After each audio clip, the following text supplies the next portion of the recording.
तुझ्या मनाविरुद्ध इच्छेविरुद्ध मला अजिबात जायची इच्छा नाहीये आणि मला सुद्धा तुझ्या मनाविरुद्ध तुझ्या इच्छेविरुद्ध काहीच करायचं नाहीये। पण एकदा शांतपणे मी काय सांगतेय ते ऐकून तरी घेशील प्लीज? मला खरं सांग, हा सगळा खटाटो आपण कोणासाठी करतोय? तुम्हा दोघांसाठी ना?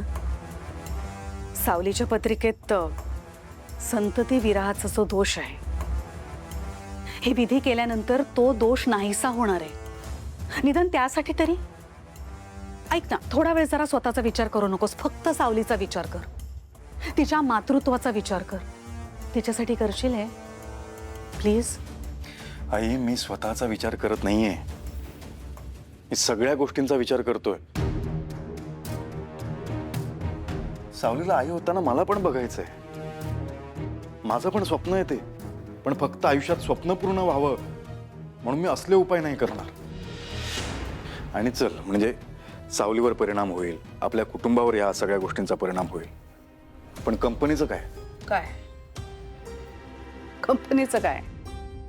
रूपम कॉस्मेटिक्स आपला बिझनेस, कंपनी, त्याचा आणि ह्याचा काय संबंध आहे? आई, मेहेंदळे कुटुंबाचं आणि रूपम कॉस्मेटिक्सचं मार्केटमध्ये नाव आहे ना।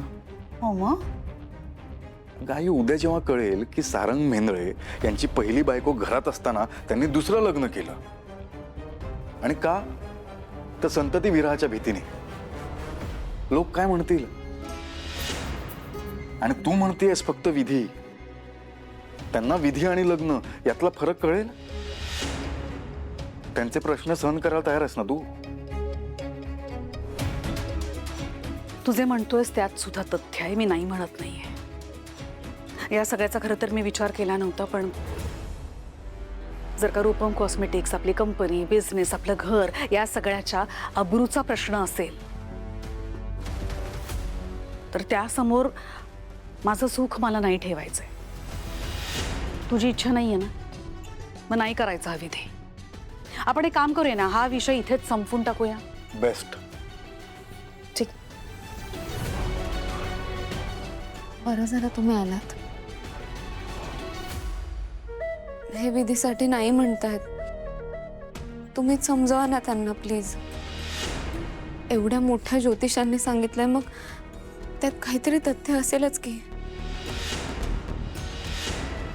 आणि आपल्याकडे दुसरा कोणताही मार्ग नाहीये, म्हणूनच तर हे सगळं करावं लागणार आहे ना आपल्याला।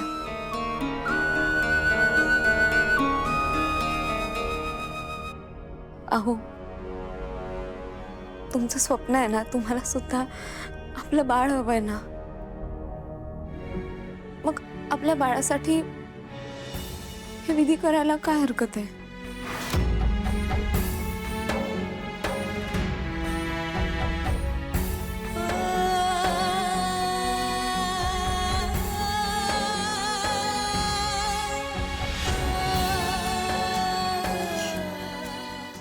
ऐक ना सावली, तुझी इच्छा कळतेय मला, मी समजू शकते। आणि एका स्त्रीसाठी आई होणं हा सर्वोच्च आनंदाचा क्षण असतो तिच्या आयुष्यातला। मी समजू शकते, कारण मी ते उपभोगलंय।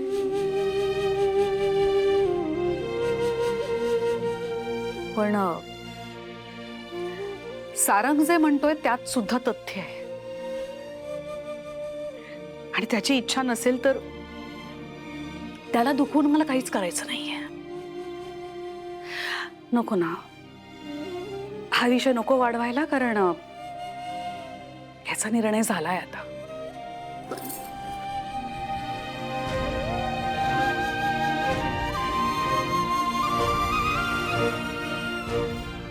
सारंग सर, हे नाही होऊ शकत।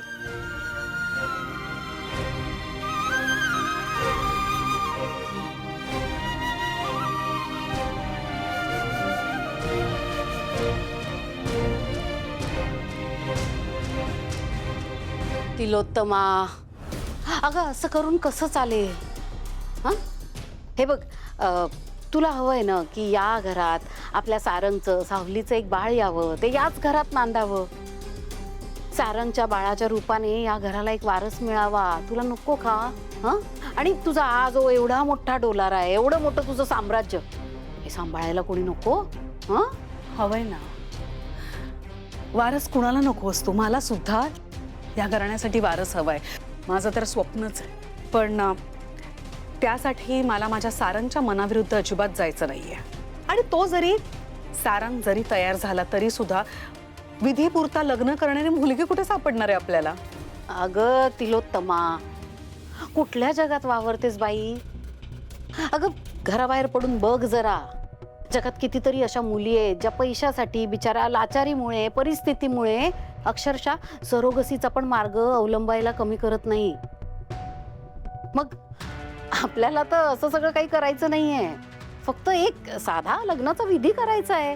कुणीही मुलगी अगं हसत हसत हे करायला तयार होईल पैशासाठी. बरं, तुला त्याचा स्ट्रेस घ्यायचा नाहीये का? मग एक काम करूया. मुलगी शोधायची जबाबदारी माझी आणि सारंगला तयार करायची जबाबदारी तुझी.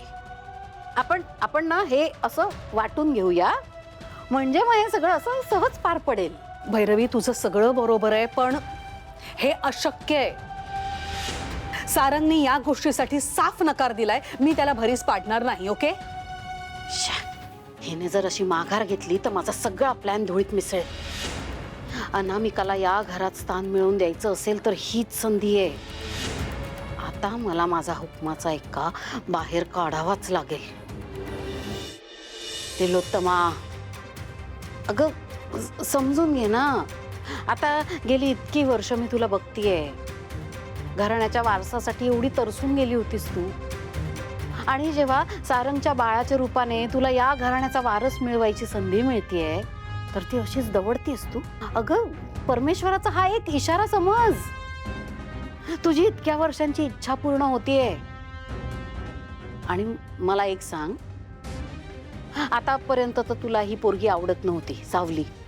आता ही कधीपासून तुझी एवढी लाडकी झाली की तू तिचा विचार करतेयस? त्याचा काय संबंध इथे? ती मला आवडते किंवा आवडत नाही, किंवा ती माझी लाडकी आहे का नाही, याचा तुझ्याशी काही संबंध नाहीये. तो माझा पर्सनल मॅटर आहे. तो प्लीज नको डिस्कस करायला. शिवाय सारंगचं या बाबतीत जे मत आहे ते मला पटलंय. ओके? हे बघ, एका अर्थी मलाही पटतच आहे, पण इथे प्रश्न ना तुमच्या घराच्या आनंदाचा आहे, सारंग सावलीच्या बाळाचा आहे.